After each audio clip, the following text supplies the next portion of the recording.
The date was April 23rd, 1910. The venue? The Sorbonne in Paris, France. The orator, Theodore Roosevelt.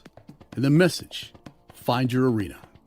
In one of the greatest rhetorical triumphs, Roosevelt draws a proverbial line in the sand between those who dare mighty things, who get in the arena and do, and those who criticize.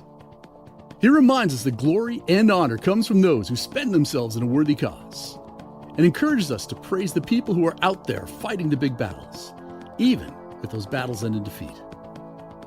You call it self-righteous or contrived, but I'm tired of the cynicism and the aloof detachment so often displayed in society, and I'd rather focus on inspiring, promoting, and celebrating the workers, the planners, and the doers.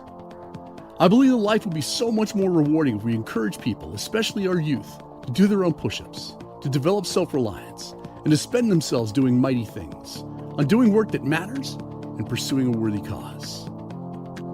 See, there's no purer form of success. There's no more exact and demanding test of what you're capable of than to dare mighty things. Something far outside of your comfort zone. Something that demands that you go all in and get dirty, sweaty and stinky, and ultimately find joy in the capacity to achieve it. And while we all have different goals and aspirations, we all love and benefit from doing something big and challenging. Something that inspires us to reach the peak of our potential, that jailbreaks us from our comfort zone and transforms us into a better, far more capable version of ourselves. See, the ultimate reason to dare mighty things is to entice you to become the type of person it takes in order to stand up, to get in the arena, and to deliver on your dare. So let's talk about the 7 rewards for daring mighty things. Number 1, you develop mental toughness. See, it's actually very simple. You either rise to the mental demands and the physical rigors of daring mighty things, or you will succumb to them. And the very nature of daring mighty things sets an appropriate stage for practicing mental toughness, which by definition means a psychological edge that enables one to remain focused and confident during high-pressure situations in order to perform at one's full potential. The second reason is you confront and you conquer fear. The very act of daring mighty things is unique in that it immediately engages the fight or flight mechanism. And you really never know how you're going to react until you're faced with that fear. If I fear it, I must do it. That must become your battle cry, as fear is never a reason for quitting. It's only an excuse for those unwilling to face their doubts, their insecurities, and their mental boogeyman. Therefore, your first duty in daring mighty things is to conquer fear and the mental resistance that it brings along with it. The third reason is you become more courageous. The courage is the greatest natural resource that you have when daring mighty things. But just think about it. What good is a worthy ideal or a big, ambitious, challenging goal if there's no willingness to overcome fear, mental and physical resistance, adversity, or even self-doubt? See, the conceptual opposite of courage is cowardice. We are therefore confronted with the reality that we either habitually practice courage or we habitually practice cowardice. The fourth reason, you get to test your limits. It's imperative that you accept this reality, as when you dare mighty things, you'll never be the same again. You'll either cope or crumble. You'll become better or bitter. You will emerge stronger or weaker. It's got to be this way, as a big challenging goal exists to test your limits, to push you beyond the breaking point, and to separate you from the herd. And reason number 5 is that you intensify your focus. See, a mighty dare is like a great romance, as it calls for your passion and your devotion. Most importantly, it demands to be the center of your attention. See, daring mighty things is a form of seduction, as it means concentrating your energy and your resources on what's most important, and that is keeping the fire burning.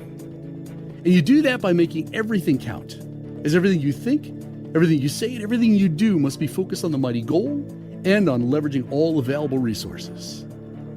The 6th reason, that you build supreme self-confidence. Now I want you to think of a mighty dare, any kind of big, challenging, monstrous goal. And I want you to ask yourself, what role does confidence play in daring mighty things? The truth is, no mountains can be climbed, no hearts can be won, no opportunities seized, no books written, no elections won, and certainly no victories enjoyed without supreme self-confidence. And the inspired ability to dare mighty things and to climb great heights is directly attributed to your self-confidence.